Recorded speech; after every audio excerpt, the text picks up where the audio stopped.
अभी हम बात करेंगे बीपीएससी टीआरई 2.0 के ऊपर और प्रवेश पत्र का इंतजार लाखों शिक्षक अभ्यर्थी कर रहे हैं और आज 1 तारीख हो गया और प्रवेश पत्र से रिलेटेड जो लेटर यानी कि आवश्यक सूचना निकल के सामने आ रही है उसमें कुछ ऐसी बातें लिख दी गई हैं जो पिछले बार नहीं था। यानी कि पिछला जो टीआरई 1 जो हुआ, फर्स्ट टाइम जो टीआरई हुआ था टीचर रिक्रूटमेंट एग्जाम, उसमें ऐसी बातें नहीं थी।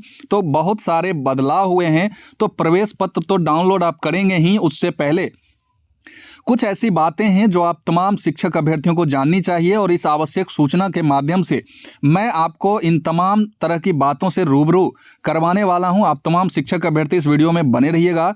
वीडियो को लास्ट तक देखने के बाद लाइक शेयर कीजिएगा। चैनल पर यदि पहली बार आए हैं तो चैनल को सब्सक्राइब करके बेल आइकन दबा दीजिएगा, क्योंकि इस आवश्यक सूचना में कुछ ऐसी बातें लिखी हुई हैं जो आपको फॉलो करना है, कुछ चीज़ आपको फुलफिल करने हैं एडमिट कार्ड डाउनलोड करने से पहले। इसलिए इस आवश्यक सूचना के एक एक सेंटेंस को आपको बहुत ही बारीकी से मैं बताने वाला हूं और बहुत ही गौर से आप इसको देखिएगा। चलिए हम बिना देर किए हुए आपको उस लेटर, उस आवश्यक सूचना पे लिए चलता हूं, जहां आपको एक एक चीज बहुत ही अच्छे तरीके से आपको समझनी है कि क्या करना है प्रवेश पत्र डाउनलोड करने से पहले। आइए शुरू करते हैं। ये आपको दिख रहा होगा, तो ये जो है आवश्यक सूचना है बिहार लोक सेवा आयोग का है, जो कि आवश्यक सूचना विज्ञापन संख्या 27/2023 अध्यापक नियुक्ति प्रतियोगिता परीक्षा टीआरई 2.0 के लिए है। विज्ञापन संख्या 27/2023 अध्यापक नियुक्ति प्रतियोगिता परीक्षा टीआरई 2.0 के लिए दिनांक 2/12 यानी कि आज 1 तारीख है। आज आपका प्रवेश पत्र नहीं आ रहा है इस आवश्यक सूचना के अकॉर्डिंग, और ये प्रवेश पत्र जो है टीआरई 2.0 के लिए ये आपको कल जो है 2/12 को आप ये डाउनलोड कर पाएंगे। यानी कि इसके डाउनलोड की जो प्रक्रिया है वो कल से प्रारंभ होगी। अब कुछ आवश्यक बातें हैं जो डाउनलोड करने से पहले आपको ध्यान रखनी है। तो सबसे जो फर्स्ट पॉइंट इसमें दिया गया है वो आपको दिख रहा होगा कि अभ्यर्थी प्रवेश पत्र डाउनलोड करने से पूर्व अद्यतन पासपोर्ट साइज फोटोग्राफ जिसका साइज जो है 25 KB, डायमेंशन 250x250 अपने डैशबोर्ड में लॉगिंग के उपरांत अपलोड करेंगे। ठीक है, तो 25 KB का फोटो जिसका साइज होगा और डायमेंशन जो है 250x250 डैशबोर्ड जिस पे आप लॉगिंग करेंगे, जिससे आप एडमिट कार्ड खोलेंगे तो अपने डैशबोर्ड पर जाएंगे, वहीं से आपको एडमिट कार्ड मिलने वाला है। वहां आपको एक फ़ोटो जो है अपलोड करनी है और अपलोड करने के बाद जो है उसके बाद ही आप अपना प्रवेश पत्र डाउनलोड कर पाएंगे। तो ये बहुत ही इंपॉर्टेंट चीज़ है। और भी बहुत सारी बातें जो हैं लिखी हुई हैं, उन सारी बातों से मैं आपको रूबरू करवाता हूं। तो ये फर्स्ट स्टेप आपको ये कर लेना है, उसके बाद जो है आप प्रवेश पत्र डाउनलोड कर पाएंगे।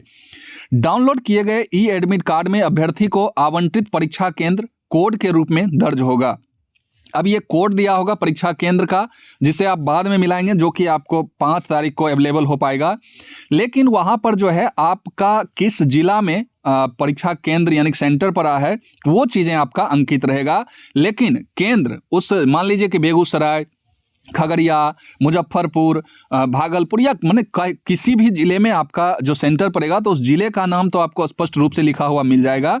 लेकिन उस ज़िले के अंतर्गत किस सेंटर पे आपका परीक्षा होने वाला है वो चीज़ कोड में लिखा रहेगा, और उस कोड को आप तब डिकोड कर पाएंगे जब ये चीज़ें 5 तारीख को आपके पास आएगी। तो फिलहाल आप ये जान जाएंगे इस एडमिट कार्ड के माध्यम से कल कि आपका किस ज़िले में सेंटर पड़ा है। तो ये चीज़ आपका स्पष्ट हो गया होगा।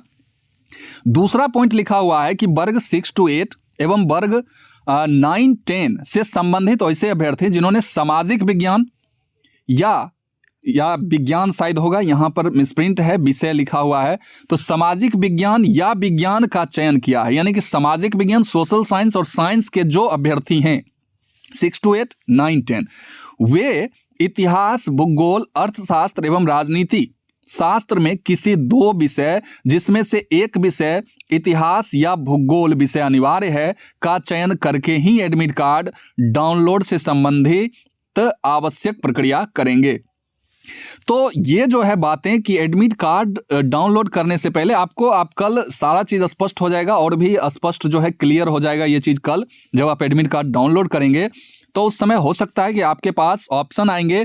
पहले क्या था कि वहाँ एग्जाम सेंटर पे आपको ये विषय वहीं पर फिल करना होता था अपने OMR के अंदर, लेकिन इस बार पहले ही आपको ये चीज़ें कर लेनी है। जो आपका कॉम्बिनेशन सब्जेक्ट है उसमें से 2 सब्जेक्ट जो चुनना है, उसमें से इतिहास और भूगोल तो आपका होना ही चाहिए, बाकी बात 2 सब्जेक्ट और भी इसके अलावे आप चुन लेंगे। तो 2 सब्जेक्ट होना चाहिए। तो ये 2 सब्जेक्ट आप एडमिट कार्ड से पूर्व ही चयन कर लेंगे, जो कि हो सकता है कि आपके एडमिट कार्ड पर लिखा हुआ आ जाएगा, और उसी विषय का और उसी 2 विषय का आपको जो है एग्जाम देना है। तो ये चीज़ें भी आप समझ गए होंगे। फिर तीसरा है, देखिए NIOS के बारे में भी दिया हुआ है कि माननीय सर्वोच्च न्यायालय दिल्ली द्वारा पारित न्यायादेश के आलोक में DLED की डिग्री मान्य है। ठीक है, DLED की डिग्री तो बिल्कुल मान्य है। अप्रशिक्षित जो प्रारंभिक शिक्षक जो दिनांक 10/8/2017 के पूर्व से कार्यरत हैं, यानी कि 10/8/2017 से पूर्व वैसे प्रारंभिक शिक्षक जो कार्यरत हैं, उनकी 18 माह की DLED डिग्री भी मान्य होगी। तो ये चीजें हो गया। चौथा पॉइंट है कि 1 to 5 से संबंधित अभ्यर्थी को निर्देश दिया जाता है कि कंडिका 7 में वर्णित सर्वोच्च न्यायालय द्वारा पारित आदेश पर सहमति व्यक्त करते हुए एडमिट कार्ड डाउनलोड करने संबंधी प्रक्रिया करेंगे। तो ये चीज 1 to 5 के लिए है। फिर 5वां पॉइंट है कि वैसे अभ्यर्थी जो शिक्षा विभाग एवं पिछड़ा कल्याण विभाग का जो फॉर्म था, तो दोनों फॉर्म जो भर दिए हैं, तो शिक्षा विभाग का भी और कल्याण विभाग का भी, खास करके वर्ग 6 to 8 के लिए दिया हुआ है। 6 to 8 संगीत कला विषय को छोड़कर तो आप आवेदन किए हैं तथा दोनों विभाग के लिए अलग अलग विषयों का चयन किए हैं। देखिए, सेम विषय है तो कोई बात नहीं, आपका एक परीक्षा होगा। अगर आपने कल्याण विभाग में अलग विषय और इसमें अलग विषय का चयन किया है, तो फिर आपको जो है सिर्फ और सिर्फ शिक्षा विभाग के एग्जाम में बैठना है, यानी कि शिक्षा विभाग के लिए चयनित विषय के परीक्षा में सम्मिलित होना। तो शिक्षा विभाग के लिए जो विषय आपने चयन किया है उसी में आपको बैठना है। ये 5 नंबर पॉइंट कह रहा है, आप समझ गए होंगे। और 6ठा पॉइंट जो है, सभी अभ्यर्थी प्रवेश पत्र की एक अतिरिक्त प्रति अपने साथ परीक्षा केंद्र ले जाना है। तो पिछले बार भी यही था कि जिस भी दिन आप परीक्षा देने जाएंगे तो 2 प्रति ले जाएंगे, 1 प्रति वहां आपका ले लिया जाएगा और 1 प्रति लेके आप वापस घर आएंगे। तो वही चीज़ इस बार भी है। तो 2 प्रति ले जाना है, जिस दिन आपका परीक्षा होगा प्रत्येक दिन आपको 2-2 प्रति एडमिट कार्ड का ले जाना है, और परीक्षा अवधि में शिक्षक के समक्ष हस्ताक्षर कर उन्हें 1 प्रति सुपुर्द कर देना और 1 प्रति घर लाना है। 7वां पॉइंट है कि परीक्षा केंद्र कोड के संबंध में विस्तृत जानकारी। तो वही चीज़ है कि आप जिला का नाम तो कल ही जान जाएंगे, और आपका जो कोड होगा जिससे आप सेंटर का नाम जान पाएंगे कि कहाँ आपको परीक्षा देने जाना है उस जिला के अंदर। तो ये चीज़ें आपको 5 तारीख को क्लियर हो पाएगी कि 5 दिसंबर से उपलब्ध कराई जाएगी सेंटर के बारे में। अभ्यर्थी अपना प्रवेश पत्र निश्चित रूप से डाउनलोड कर लेंगे, और डाउनलोड करने के बाद जो है फिर आपका वो जो है वही चीज़ आप सेंटर कोड मिला लेंगे और वहाँ पहुँच जाएंगे। अभ्यर्थी को परीक्षा प्रारंभ होने के 1 घंटे पूर्व पहुंचना, ये सारे चीज तो आप जानते ही हैं। प्रवेश की अनुमति दी जाएगी, 1 घंटा पूर्व ही आपको पहुंच जाना है।